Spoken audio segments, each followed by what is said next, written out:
Professor Milius can answer your question better than I can. He wrote a book called Paranoia or Magic, and believe me, it's the final word in the subject. Excuse me, Milius, if you don't mind, I'd like you to meet a friend of mine. Fräulein? She's interested in your favorite subject, witches.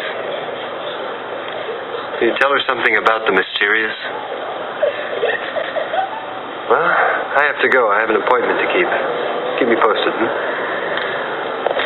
Hello. I'm sorry to bother you. So. What would you like to know? Do you believe in the existence of witches? I have known some women who are said to be witches. Really? I've studied the phenomenon for a long time. I'm of the opinion that it is an important appendage of contemporary psychiatry. You're skeptical, my dear. Well, frankly, it is a little hard to believe. What do witches do? They are malefic, negative and destructive. Their knowledge of the art of the occult gives them tremendous powers.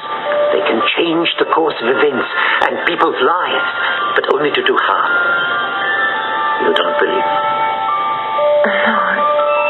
Their goal is to accumulate great personal wealth, but that can only be achieved by injury to others.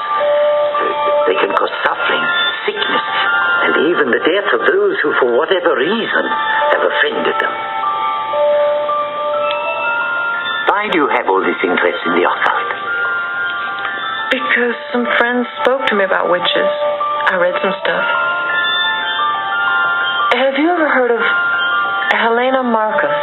Oh, yes, she was a very famous Black Queen. A powerful witch with a tremendous talent for doing evil. A real mistress of magic. She lived and died in this city. Did you know that?